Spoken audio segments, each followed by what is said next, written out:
Ok, buenas noches muchachos. Como les había comentado, entonces les comparto por acá la presentación con este video como complemento de la clase que vimos el día de hoy.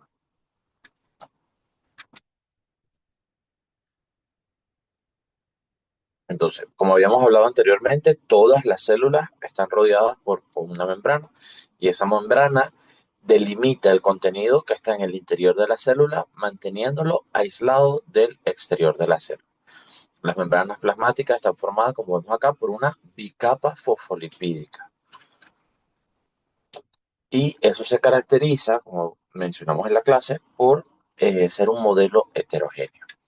Cuando hablamos del modelo heterogéneo, se refiere a las diferencias de longitud o de tamaño o de grosor de las capas de esta membrana plasmática. Tal cual como mencionamos, la capa externa tiene un grosor aproximado de 4 nanómetros, mientras que la capa interna puede extenderse hasta los 12 nanómetros por los dominios internos de las proteínas transmembranas. Entonces, además mencionamos que ellas se van a agrupar en dominios proteicos, ¿ok? Formando lo que se conoce como microdominios proteicos, para mejorar la eficiencia en la realización de las funciones de cada una de las proteínas y trabajar así de forma sinérgica.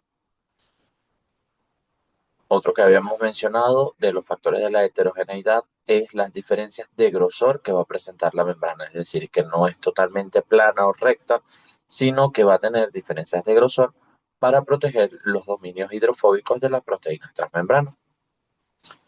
Así como mencionamos, las causantes de la heterogeneidad de esta membrana plasmática, como son las interacciones con las moléculas de las membranas, interacciones con el citoesqueleto por la parte interna, interacciones con la matriz extracelular por la parte externa y la presencia de curvaturas y diferencia de espesor en la membrana, lo que hace que el modelo mosaico fluido sea heterogéneo. Bien, entonces habíamos dicho que la membrana plasmática es una estructura esencial de la célula que actúa como una superficie limitante y funcional.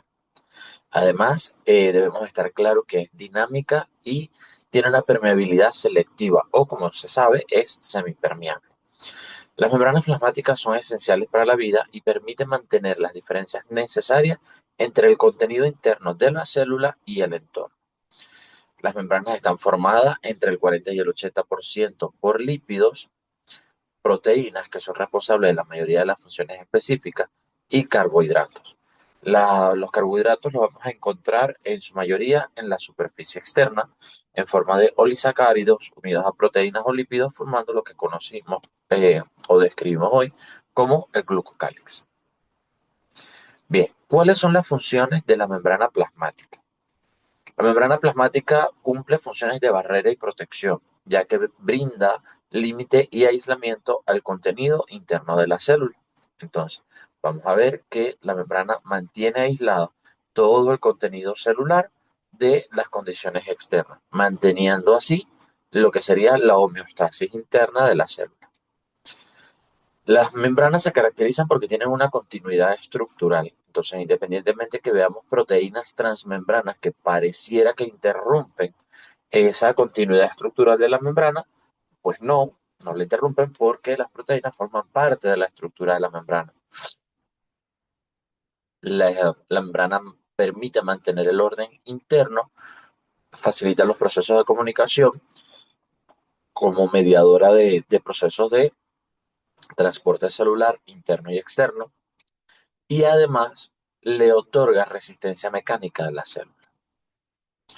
Otra de las funciones que tiene la membrana plasmática es permeabilidad y transporte, ya que permite controlar el tráfico molecular, porque como mencionamos en un principio, la membrana es semipermeable, ¿ok? Cuando hablamos de que la membrana es semipermeable, significa que no todas pueden pasar a través de ella. ¿Quiénes pueden pasar a través de la membrana plasmática? Moléculas pequeñas que no tienen carga o que no son polares. Por lo general, la mayoría de los autores hacen referencia a que para pasar a través de la membrana plasmática solamente es necesario tener un bajo peso molecular, pero además de un bajo peso molecular, debe tener un elevado coeficiente de partición, ¿ok? Y ese coeficiente de partición se va a calcular o determinar dividiendo la solubilidad o la concentración de esa molécula que se quiere determinar si pasa o no a través de la bicapa en una fase orgánica, dividiéndola entre la concentración de esa misma molécula en una fase acuosa.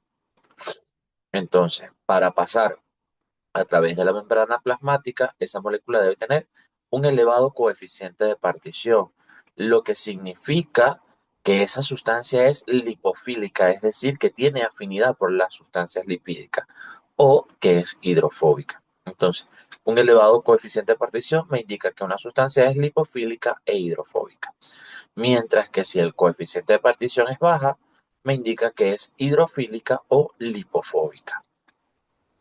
Entonces, para pasar a través de la membrana por difusión simple, debe tener un elevado coeficiente de partición y un bajo peso molecular. Otros mecanismos de transporte son mediados por proteínas, que los veremos en la siguiente clase. Y tiene otras funciones que están relacionadas con el soporte y el anclaje. Entonces, vemos acá una membrana plasmática y en la parte interna podemos observar que se forma un dominio proteico. Recuerden que cuando hablamos de dominio o sí, dominio proteico. Estamos refiriéndonos a que se van a unir varias proteínas en ese sitio para cumplir una función.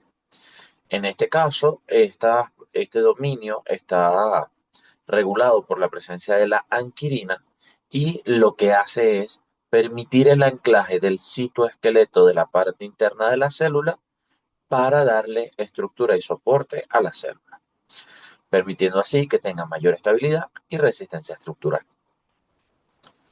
Como mencionamos, las células se van a unir y en la membrana tiene proteínas que permiten la conexión entre ellas, formando así uniones que van a facilitar la formación de tejidos especializados.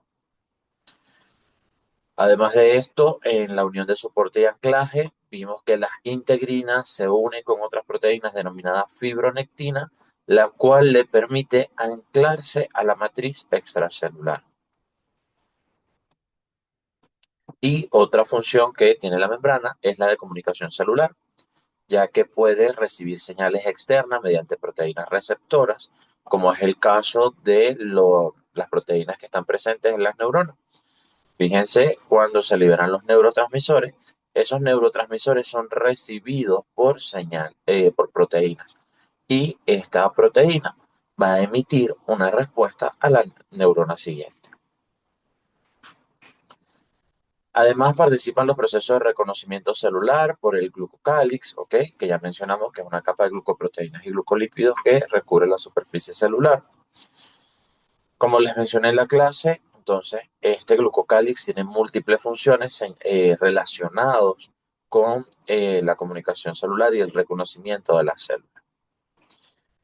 Aquí lo que vemos es un diagrama en el cual podemos ver la membrana plasmática de un eritrocito. Recordemos que el eritrocito es un glóbulo rojo.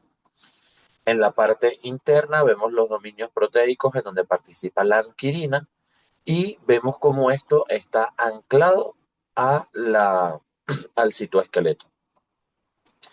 Y posteriormente, o mejor dicho, acá en la parte superior, podemos observar glicoporinas o glicoproteínas. ¿Okay? Entonces, estas glicoproteínas conforman lo que es el glucocálix. Entonces, aquí podemos ver cómo está la estructura de esa membrana y cómo se integra con la parte interna con el citoesqueleto, con la parte externa con el glucocálix. Y aquí no participa la matriz extracelular porque recuerden que el eritrocito es una célula que está libre o que se está desplazando.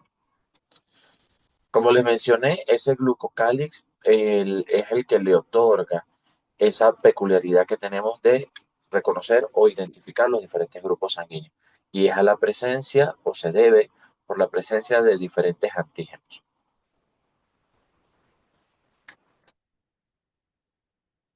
Entonces, habíamos dicho que eso, un antígeno es lo que le permite a un anticuerpo reconocer, por ejemplo, la bacteria, ¿ok? Recuerden que las bacterias no tienen glucocálix, pero sí tienen antígenos en su pared celular o en su cubierta, en su cápsula, dependiendo del tipo de bacteria. Y entonces los anticuerpos reconocen esos antígenos, forman el dominio o lo que se conoce como la unión, el dominio del sistema complejo de anticuerpo antígeno, y es lo que va a activar la respuesta inmunitaria. Bien, ¿por qué es importante la membrana plasmática? Porque como tiene una función de reconocimiento, comunicación, barrera selectiva y además es mediadora de transporte, permite mantener la homeostasis celular. ¿Ok? Como homeostasis celular, vamos a decir que es el proceso de autorregulación que permite mantener las condiciones internas de la célula a pesar de los cambios que ocurren en el entorno. ¿Ok? Y esa membrana plasmática, como habíamos mencionado, está constituida 55% de proteínas que cumplen múltiples funciones en la membrana, 3% de carbohidratos, 4% de otros lípidos, 25% fosfolípidos y 13% de colesterol. Bien, cuando hablamos de los lípidos de membrana, tenemos los glicerofosfolípidos. Entonces, ¿por qué se le llama glicerofosfolípido? Porque tiene un grupo fosfato que está unido a un glicerol al cual se unen las colas polares que son hidrofóbicas. Los fosfoglicéridos representan entre el 50 y el 90% de los lípidos de membrana. Entre ellos, entonces, sabemos que los fosfolípidos son lípidos anfipáticos que se encuentran en todas las membranas celulares, que van a presentar insaturaciones, lo que le da esta representación a las colas. Por eso es que las colas no son todas rectas, ¿ok? Pero no todos tienen insaturaciones. Entonces van a ver algunos que tienen sus dos colas saturadas y otros que, bueno, sí tienen insaturación. Como les mencioné el día de hoy, no todos los fosfolípidos son iguales, hay diferentes tipos de fosfolípidos y cada uno cumple una función según su estructura en la membrana plasmática o le otorga una característica a esa membrana. En el caso de la fosfatidiletanolamina, tenemos que favorece las curvaturas de la membrana. ¿Y por qué la favorece? Porque la cabeza polar de este fosfolípido tiende a ser más angosta que sus colas. Por ende, él va a tener una conformación similar a un cono. ¿Ok? Y por eso facilita entonces la curvatura de la membrana plasmática. Funciona como chaperona lipídica. Recuerden que cuando hablamos de una chaperona, una proteína chaperona, es la que acompaña a otra proteína y la ayuda a plegarse. En este caso, no es una proteína chaperona, sino es un lípido chaperón. Es decir, va a acompañar a las proteínas de membrana para que terminen de eh, plegarse y tener la forma necesaria para cumplir sus funciones en la membrana. Otorga la propiedad de asimetría de membrana, por lo mismo que favorece la curvatura. Se presenta en la capa citosólica, ¿ok? Es decir, en la que está hacia el citosol o hacia el citoplasma. Eso quiere decir que es en la membrana interna o en la capa interna de la membrana plasmática. Y funciona como suiterión. Cuando hablamos de un suiterión es una molécula que a pesar que tiene una carga positiva y una carga negativa, la carga total de la molécula es cero. Luego tenemos la fosfatidilcolina. La fosfatidilcolina representa el 50% de los fosfolípidos de membrana. Es la que le otorga estabilidad a la membrana y permite la formación de superficies planas, debido a que su cabeza polar tiene aproximadamente el mismo grosor que las colas, por lo cual se dice que tiene una conformación cilíndrica. Funciona como suiterión y está presente con mayor frecuencia en la capa externa de la bicapa. Por otro lado, la fosfatidilcerina participa en los procesos de señalización celular, comunicación celular. Es reguladora de la apoptosis. Recordemos que la apoptosis es la muerte celular programada. Está presente en la capa citosólica. ¿Qué pasa con la fosfatidilcerina? Ella está presente únicamente en la capa interna de la membrana. ¿Ok? Cuando ella hace un movimiento de flip-flop y pasa a la capa externa, entonces ahí es un indicador de que esa célula debe ser degradada. Por eso nos dice que participa en los procesos de regulación de la apoptosis. Vemos entonces que tiene carga eléctrica negativa. Entonces, no funciona como un suiterión porque tiene una carga neta eléctrica negativa. Para que sea suiterión, debe tener carga eléctrica cero. El fosfatidilinositol le aporta estructura y fluidez a la membrana, permite la formación de microdominios, participa en los procesos de transducción de señales, adhesión celular, interactúa con las integrinas, participa en los procesos de regulación de los iones de calcio y además permite la producción de segundos mensajeros. Por otro lado, tenemos el fosfatidilglicerol, que otorga estabilidad e integridad a la membrana plasmática. Es mediador de procesos de transporte, facilita la formación de vesículas, activa las proteínas de membrana. Y entonces tenemos otro tipo de lípidos que son los esfingolípidos. Los esfingolípidos representan el 10 al 20% de los fosfolípidos de membrana. ¿Ok? Hay que aclarar que no todos los esfingolípidos son fosfolípidos. El único esfingolípido que es un fosfolípido es la esfingomielina. Tenemos además los cerebrósidos, glucolípidos, gangliósidos, que ellos no son fosfolípidos porque no tienen grupo fosfato. Se llaman esfingolípidos porque están unidos a una esfingosina. Bien, ok. Los esfingolípidos participan en el proceso de señalización y tráfico de moléculas, permiten modular la fluidez de la membrana, ya que ellos tienen la peculiaridad de formar balsas lipídicas. Entonces, fíjense que en esta membrana podemos observar aquí que hay una zona más oscura. Esta zona que vemos más oscura es una balsa lipídica que por lo general suele tener concentración de otro tipo de lípidos, en este caso de esfingolípidos. Entonces, esta capa va a ser más rígida.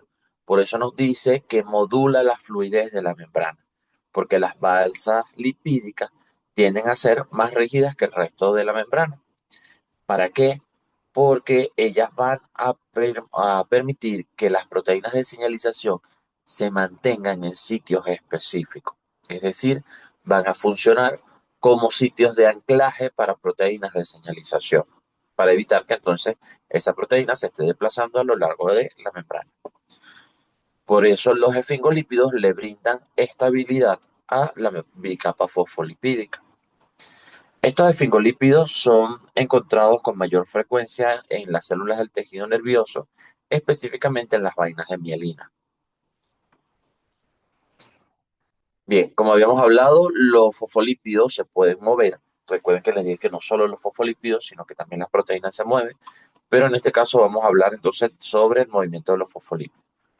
Les mencioné que ellos tienen movimientos de rotación, es decir, que pueden girar sobre su propio eje. Tienen movimientos de flexión, es decir, esas colas pueden flexionarse o moverse y este movimiento está dado por la presencia de las insaturaciones en las cadenas carbonadas de esas colas hidrofóbicas. Este movimiento de flexión de los fosfolípidos otorga fluidez a la célula. ¿Por qué? Porque le brinda facilidad de movimiento. Ya más adelante vamos a ver por qué. Además, los fosfolípidos pueden hacer difusión lateral, que fue lo que hablamos, que ellos se pueden mover lateralmente dentro de la misma bicapa. ¿Ok? Y este movimiento, además de fluidez, otorga flexibilidad.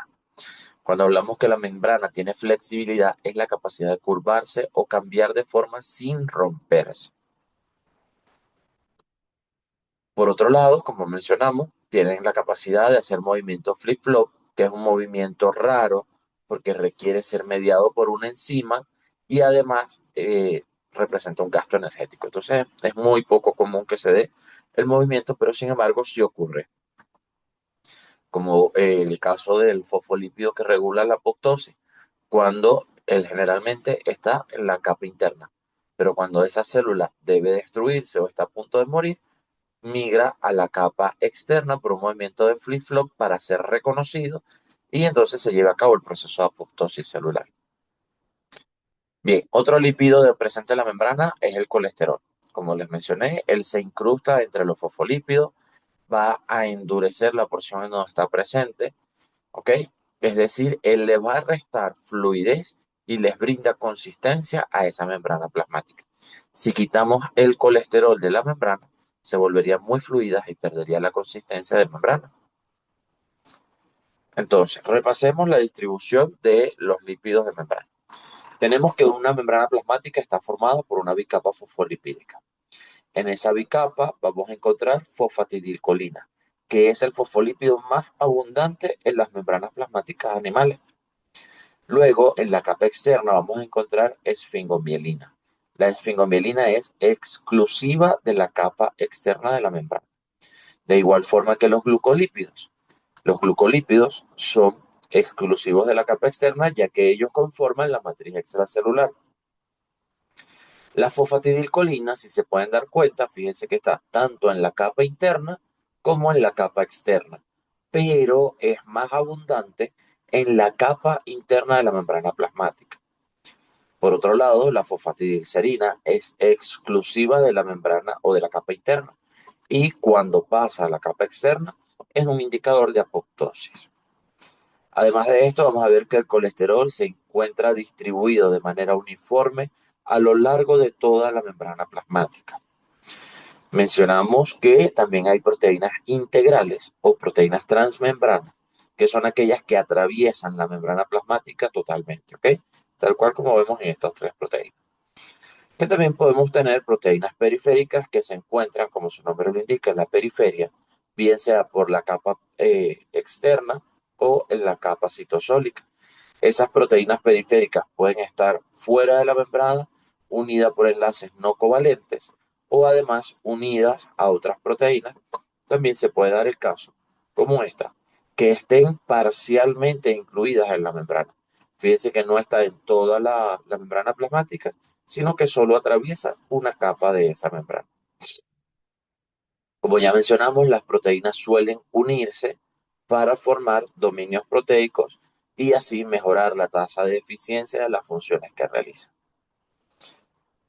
Otra compuesto que vamos a encontrar y es también característico de la membrana externa, de la capa externa de la membrana, son las glucoproteínas, que forman parte también de la matriz extracelular.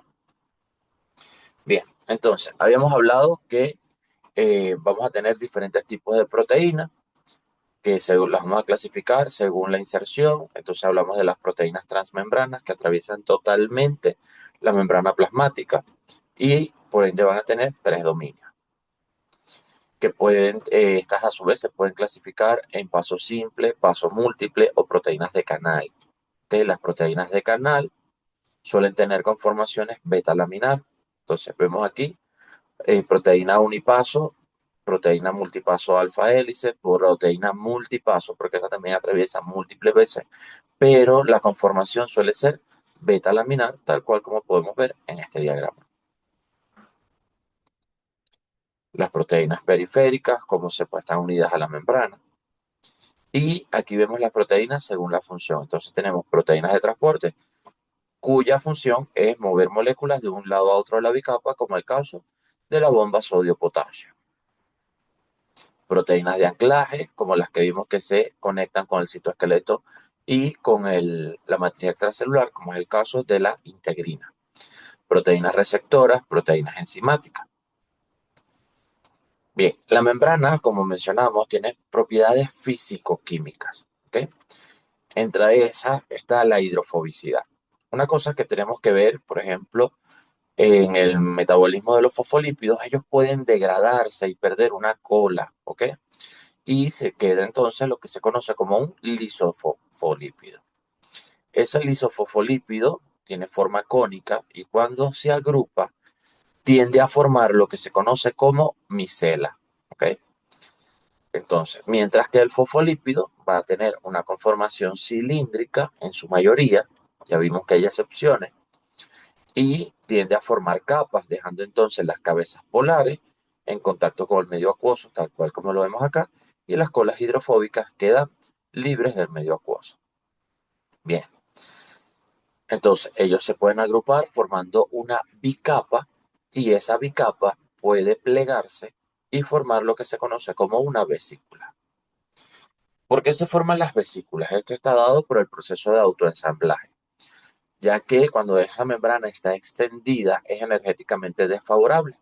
Les explicaba en la clase que si colocamos esa membrana en un contenedor o en un medio acuoso, vamos a tener las colas de esos fosfolípidos expuestas a las moléculas de agua y ellas no tienen afinidad por el agua porque son hidrofóbicas. Entonces el agua se ve obligado a formar una estructura que se denomina clatrato, que es sumamente ordenada, ¿ok? Y entonces ahí vamos a ver que eso no es favorable para la célula, porque tenemos bajos niveles de entropía. Entonces un proceso no espontáneo y por ende es inestable. Por otro lado, vemos que esa membrana va a plegarse y formar esa vesícula, porque esto es energéticamente favorable para la célula, ya que las colas hidrofóbicas quedan resguardadas del medio acuoso. Esto aumenta la entropía porque permite la dispersión de las moléculas de agua y es un proceso espontáneo y estable, por lo cual entonces el gasto energético es mínimo. Cuando hablamos de la fluidez de la membrana, entonces vemos que aquí tenemos los fosfolípidos con dos colas y aquí tenemos los lisofosfolípidos que van a tener forma cónica. El lisofosfolípido favorece la formación de micelas, pero él también puede estar incluido en las bicapas. Y fíjense que favorece a la curvatura. ¿Por qué favorece a la curvatura? Porque tiene forma cónica. Entonces, cuando se incluye, va a permitir la formación de curvas y esa curva, pues la dirección va a depender si está en la capa interna o en la capa externa. Mayor cantidad de lisofosfolípidos es igual a mayor fluidez. ¿Por qué? Porque el lisofosfolípido, como tiene una sola cola, ocupa menos espacio y entonces las moléculas de su alrededor tienen más espacio para moverse y esa membrana va a ser más fluida. Como les mencioné antes, los fosfolípidos pueden ser totalmente saturados, ¿ok? Fíjense, esta membrana es de fosfolípidos todos saturados y es una membrana rígida. Mientras que si es una mezcla de saturados e insaturados, ¿ok? Y los insaturados está dado por la presencia de un doble enlace, entonces va a ser una membrana fluida. ¿Por qué? Porque fíjense acá en este espacio, vean que este fosfolípido insaturado ocupa más espacios que los saturados, ¿ok? Y al ocupar más espacio, entonces tiene más libertad de movimiento, por lo cual otorga esa capacidad de fluidez a la membrana plasmática. El colesterol también va a funcionar como un regulador de la fluidez de la membrana, ya que cuando aumenta la temperatura, él va a funcionar como un amortiguador. ¿Por qué? Porque reduce el movimiento. Recordemos que al aumento de la temperatura, estamos hablando de un aumento de energía térmica. Esa energía térmica es absorbida por las moléculas y se transforma en energía cinética. Una mayor cantidad de energía cinética es igual a mayor cantidad de colisiones o velocidad de movimiento. Bien, entonces el colesterol va a evitar que estos fosfolípidos estén en un constante choque o que se muevan mucho, porque él le va a otorgar la rigidez. Él no se va a mover tanto porque tiene una estructura muy compleja, más que el fosfolípido, y además no se degrada en altas temperaturas porque tiene un alto punto de ebullición. Ahora, cuando disminuye la temperatura, sabemos que los lípidos, cuando estamos a temperaturas bajas, ellos tienden a cristalizarse. Y el colesterol aquí va a funcionar como un separador. ¿Por qué? Porque él va a evitar que estos lípidos se junten y se cristalicen. Entonces, eso va a mantener la fluidez de la membrana en bajas temperaturas. Bien, ya para cerrar, entonces vemos en esta imagen la importancia de esa simetría de la membrana plasmática. En la capa interna vemos dominios proteicos exclusivos para reconocimiento del citoesqueleto. En la externa vemos exclusivamente el glucocálix y vemos la distribución de los fosfolípidos dominantes en la capa externa, esfingomielina y fosfatidilcolina, mientras que el lípido dominante en la interna, a que hace referencia a la fosfatidilcerina, que es la que es indicadora de apoptosis cuando migra, y la fosfatidil etanolamina. Bien, entonces, nada, les comparto este video para reforzar lo visto hoy en clase. Espero para la próxima clase tengan esto claro y cualquier duda, pues me pregunten.